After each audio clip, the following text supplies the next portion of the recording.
आजच सबस्क्राईब करा आणि आपल्या आवडत्या मालिकांचा आनंद लुटा. बाबा,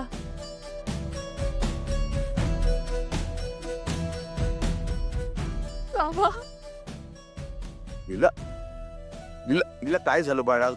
तू का रडतेस एवढी? काय झालं? हा? तू ये बस ये चल चल. अय्या, अगं अशी कशी इथे तू सकाळी सकाळी? काय झालं? त्या दुर्गाने अकलवलं का परत? हे वाटलंच मला. मला तर कळतच नाही. म्हणजे त्या घरात सासू कोणे, सून कोणे, काही कळत नाही मला. काय बोल नको. आलं लक्षात. ते तुला पार्टनरशिप मिळाली ना 51% म्हणून तेच बघवलं नसेल त्या बाईला. मी तुम्हाला सांगते ना. कालिंदी, तोंडाला येईल ते बडबडू नकोस. लीला बाळा बोल ना, काय झालं? आबा, मला तुमच्याशी बोलायचंय. कप्पाळ माझं. अगं मग बोल ना. आल्यापासून नुसती रडतेस. बोल बोल, काय झालंय? लीला तू आज जा. मी येतो आतमध्ये, पण तिथेच बोलू. जा आऊ. जा. आत कुठे पाठवता? मला कसं कळेल काय? कालिंदी, तुला आठवण करून देतो. एजेने ना आपल्या घरात कॅमेरे लावलेत. तेव्हा माझं आणि लीलाचं बोलणं चुकून ऐकण्याचा प्रयत्न करू नकोस, कारण ते एजेना कळलं ना तुझं काही खरं नाही.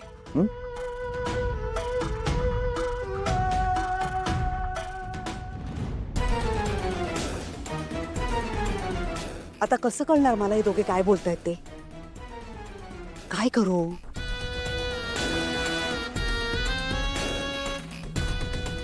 मी कशाला चोरून ऐकू? माझी रेऊ आहे ना, ती सांगेल मला नक्की काय झालंय ते.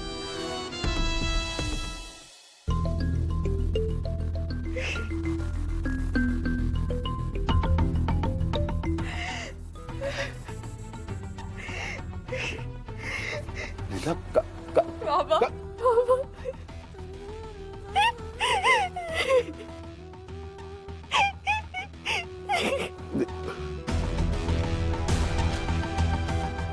बाळा काय झालंय? तू का रडतेस एवढी? काय झालं सांग ना मला.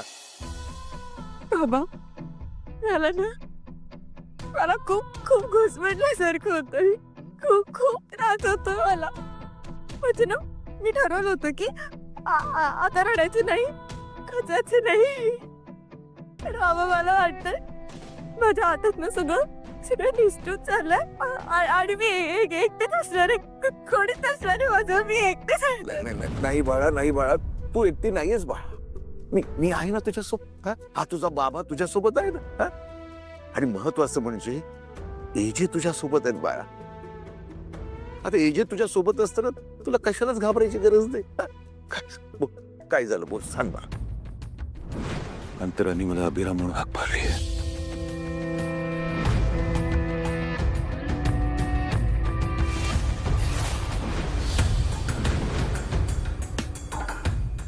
लीला काय झालं? सांग ना मला काय झालं. बाबा, एजेंटची आणि माझी साथ आता अजून किती दिवसांची आहे काय माहित मला. काय झालं नक्की? काय झालं ते सांग ना मला. एजेने तुझं काही भांडण झालं का? सांग ना मला काय झालं.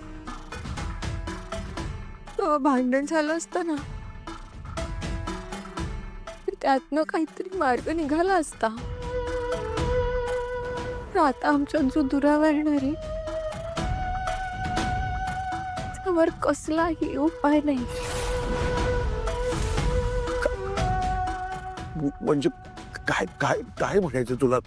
बोल ना, सांग ना मला. बाबा, एजेंटची पहिली बायको अंतराताई परत आले.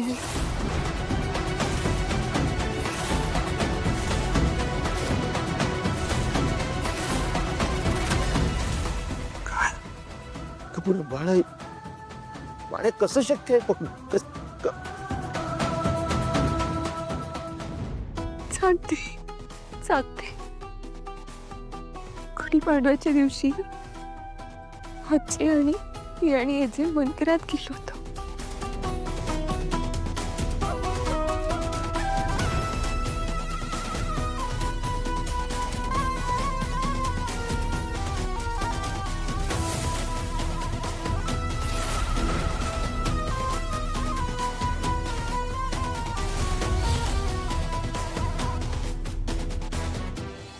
डॉक्टर ही फाईल माझ्या वाईफची आहे, मिसेस नीला अभिराम जागीरदार.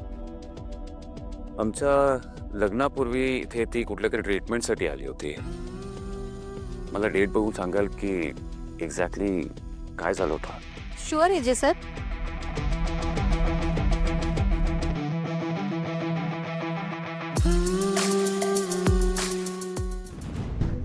सर, लीला मॅडम येथे तर त्यांना डिहायड्रेशनमुळे चक्कर आली होती म्हणून आल्या होत्या. आयुष्य येस सर.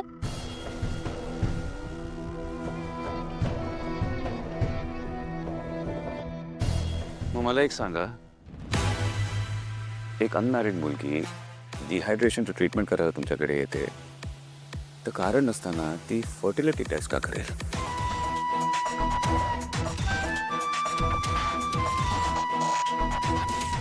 मी तुम्हाला काहीतरी विचारतो डॉक्टर. काय झालं डॉक्टर? I need answers. हे बघा, तुम्ही मला नीट सांगितलं नाही तर मला हे मॅटर पोलिसांकडे घेऊन जावं लागेल. नाही सर, सांगते मी.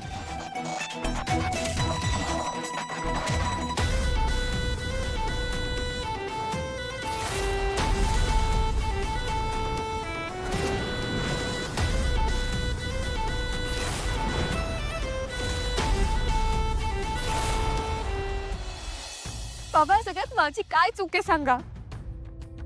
हे मला तर वाटतं कुणी माझ्यावर प्रेम करावं या योग्यतेचीच नाहीये मी. नाही म्हणजे बघा ना, लहानपणी आई माझ्यापासून लांब गेली आणि आता एजे ना मलाच लांब करावं लागतंय. बाबा खरंच सांगते, मी ना कधीच कुठल्या गोष्टीची तक्रार केली नाही. प्रत्येक परिस्थितीतून हसत मार्ग शोधून काढला. म्हणजे पार्टनरला एजेंना माझ्या आयुष्यात ठेवायचंच नव्हतं तर त्याने पाठवलं का एजेंना माझ्या आयुष्यात? याआधी ना अशी कसलीच उणीव नाही भासली मला. खरंच सांगते,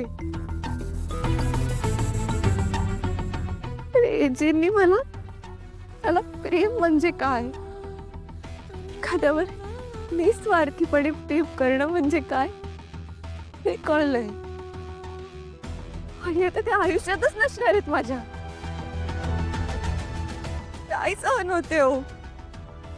म्हणजे जेव्हापासून मी एजंटवर प्रेम करायला लागले ना, मी माझं आयुष्य त्यांच्याशिवाय कधी इमॅजिनच केलं नाही.